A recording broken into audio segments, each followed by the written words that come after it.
This is IGN. An action-packed medieval saga fit for a Hollywood blockbuster. This is your IGN review of Kingdom Come: Deliverance 2 by Leanna Hafer.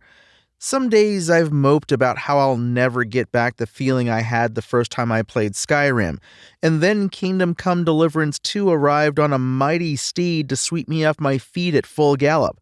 Armed with excellent, skill-focused melee combat and a rousing, action-packed medieval saga fit for a Hollywood blockbuster, it's one part sequel and one part coronation, bringing a lot of the original's ideas to fruition in the same way The Witcher 3 did for CD Projekt Red, or Greedfall did for Spiders. No game of this scope and scale is without some technical scruff, of course, and its competing design goals are occasionally at war with themselves just as much as our hero Henry is internally, but even still, its majesty is hard to deny. This tragic tale picks up almost immediately where Kingdom Come: Deliverance left off back in 2018, though I don't necessarily think you need to have played the first one to get up to speed thanks to the main plot being relatively easy to follow, and most of the callbacks being well explained as they happen. Henry, a blacksmith's son turned unlikely warrior, is thrown into the middle of dynastic politicking and bloodshed, played out by a diverse and complex cast, including your boisterous fail-son of a liege lord and some truly memorable entrances from real historical figures I don't want to spoil. The star that shines brightest across this expanse of countryside, though, is the city of Kuttenberg. I can't speak about this place in any terms less flattering than to say it might be one of the wonders of the modern RPG world. I don't think I've ever walked the streets of a virtual medieval city that feels this huge, detailed, and most importantly, alive. The quest variety is what impressed me most of all, and that extends beyond just Kuttenberg. Very rarely are you simply sent to kill some bandits or carry a package to the next town, at least not without some kind of interesting twist, moment of emotional turmoil, or decision built in. There are around 100 quests in total, and having done nearly all of them, practically every single one was memorable enough that it would stand out as a highlight in a lesser RPG. Admittedly, some were slightly better in concept than execution. There was one I stumbled onto completely by accident that took me deep underground and turned my sword-swinging adventure into a horror movie, but ended up being far too short for the dread to really set in. All the same, I never felt like doing side quests ever became a chore, because I knew each one would be its own little complete episode of the adventures of Henry, stuffed with quality writing and unique objectives.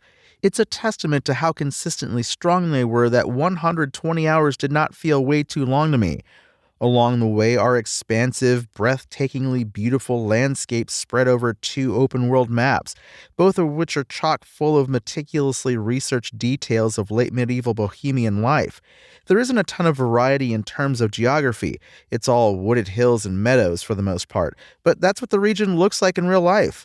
It's big enough to get lost in, and the contrast between villages and open wilderness varies things up nicely enough.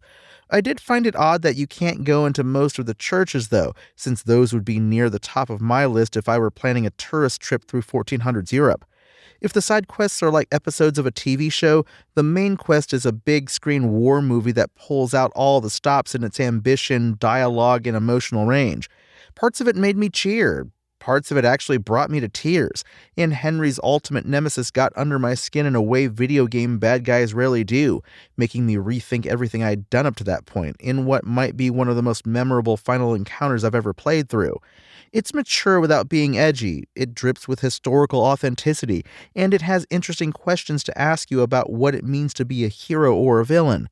In many ways, Kingdom Come: Deliverance 2 feels like it's picked up and run with the reactive first-person RPG torch that Bethesda left lying in the mud years ago in pursuit of a broader audience.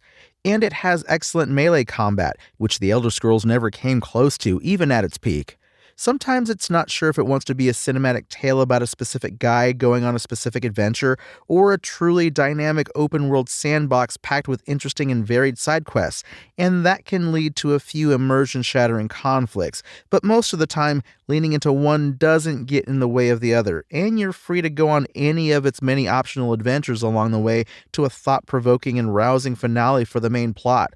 I was delighted to get lost in its world, and it will be a long time before I forget its exceptional story. Kingdom Come: Deliverance 2's IGN score? 9 out of 10. Thanks for listening to IGN. My name is Tony Jackson, and for the latest Kingdom Come Deliverance 2 updates, visit us at IGN.com. Spoken Layer.